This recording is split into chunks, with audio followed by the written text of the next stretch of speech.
irmãos e irmãs em Cristo, quem vos fala é Dom Pedro Cunha, bispo diocesano da Campanha. Hoje é domingo, dia 26 de fevereiro, e nós estamos celebrando o primeiro domingo da Quaresma, cujo o Evangelho é de Mateus 4, de 1 a 11. Naquele tempo, o Espírito conduziu Jesus ao deserto para ser tentado pelo diabo. Jesus jejuou durante 40 dias e 40 noites, e depois disso teve fome. Então o tentador aproximou-se e disse a Jesus: Se és filho de Deus, manda que estas pedras se transformem em pães. Mas Jesus respondeu: Está escrito, não só de pão vive o homem, mas de toda palavra que sai da boca de Deus. Então o diabo levou Jesus à cidade santa, colocou-o sobre a parte mais alta do templo e lhe disse: Se és filho de Deus, lança-te daqui abaixo, porque está escrito: Deus dará ordens aos seus anjos a teu respeito, e eles te levarão nas mãos para que não tropeces em alguma pedra. Jesus lhe respondeu: Também está escrito: Não tentarás o Senhor teu Deus. Novamente o diabo levou Jesus para um monte muito alto, mostrou-lhe todos os reinos do mundo e sua glória, e lhe disse: Eu te darei tudo isso se te ajoelhares diante de mim para me adorar. Jesus lhe disse: Vai-te embora, Satanás, porque está escrito: Adorarás ao Senhor teu Deus e somente a ele prestarás culto. Então o diabo o deixou, e os anjos se aproximaram e serviram a Jesus. Meus caros irmãos e irmãs, o tempo da Quaresma, ele é sempre aberto com esta cena da tentação de Jesus no deserto. Na verdade, o evangelista São Mateus, ele destaca os 3 lugares da tentação, ou seja, o deserto, a cidade santa, isto é, o templo, e um monte muito alto, como ele mesmo cita. Como nós sabemos, os 2 protagonistas do relato são Jesus e o diabo. Jesus, então, foi conduzido pelo Espírito ao deserto para ser tentado pelo diabo. Faz questão de sublinhar o evangelista Mateus. Jesus não está sozinho no deserto. Toda a sua missão pública é guiada pelo Espírito Santo. Na verdade, o diabo apresenta a Jesus 3 formas falsas de messianismo. O primeiro, nós encontramos chamado o messianismo materialista, expresso assim na tentação de transformar a pedra em pão.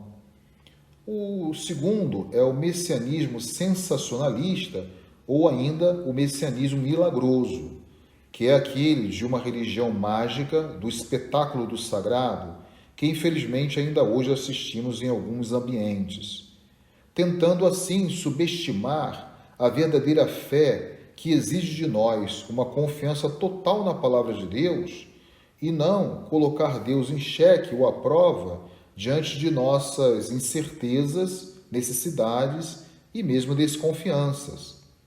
E o terceiro, que é a tentação mais forte, é aquele do messianismo político, que representa a religião do poder, do bem-estar. É uma idolatria que nos impede de nos doarmos totalmente a Deus e aos irmãos. Então Jesus, ele não se compromete com nenhum poder político ou projeto de domínio, portanto, com nenhum desse modelo de messianismo que nós mencionamos. O seu projeto é simplesmente aquele de amar e servir a todos e, ao mesmo tempo, de se fazer obediente tão somente ao Pai, a Deus Pai. E assim Jesus vence as 3 tentações do maligno com uma só arma, ou seja, a arma que é a palavra de Deus. O Papa Francisco, no ano passado, na homilia por ocasião do primeiro domingo da Quaresma, ele dizia que com o diabo não se dialoga, não podemos dialogar com o maligno. Um dos padres da Igreja Latina, que nos ajuda muito a entender o sentido desse evangelho de hoje e também de todo o tempo da Quaresma que nós iremos percorrer, é Santo Agostinho, nos comentários sobre os Salmos, onde ele dirá assim: No Cristo nós fomos tentados, e nele vencemos o demônio. Enquanto somos peregrinos neste mundo, não podemos estar livres de tentações, pois é através delas que se realiza o nosso progresso, e ninguém pode conhecer-se a si mesmo sem ter sido tentado. Portanto, O Senhor nos representou em sua pessoa quando quis ser tentado por Satanás. Cristo assumiu as nossas tentações para nos dar a sua própria vitória. Então, se nele fomos tentados, nele também vencemos o demônio.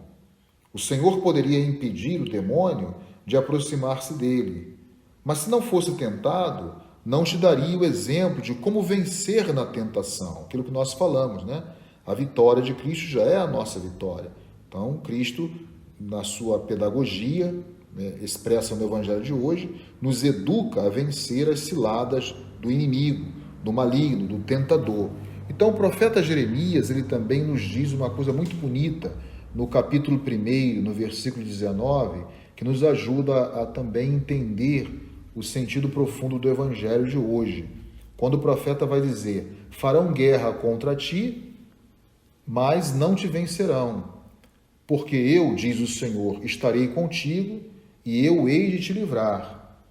Então, meus caros irmãos, esse tempo sagrado, muito oportuno que nós estamos iniciando, é a oportunidade que a própria liturgia da igreja nos dá de nós vivermos mais conscientemente a nossa condição batismal, indo com Cristo ao deserto e aprendemos também com ele a vencer as ciladas da maldade e assim reafirmar a nossa fé e ao mesmo tempo a nossa adesão a esse Deus de amor e de bondade que nos carrega pela mão, que nos conduz pela sua mão. Ele não nos abandona no deserto da vida.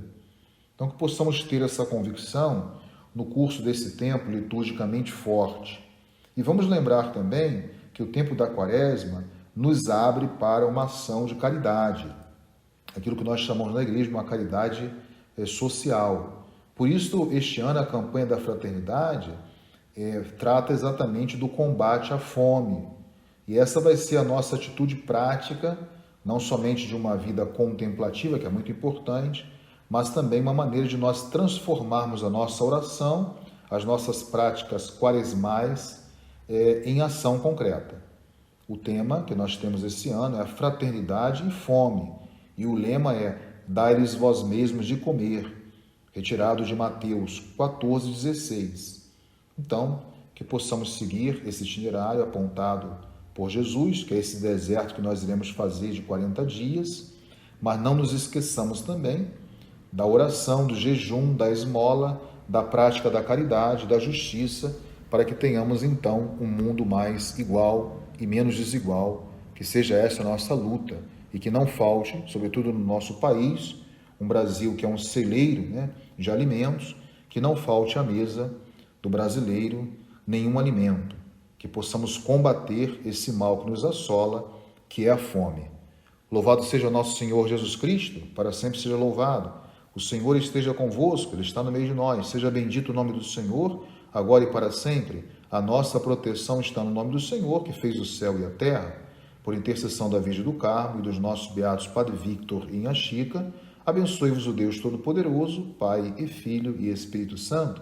Tenham todos um abençoado domingo e um rico e frutuoso tempo quaresmal.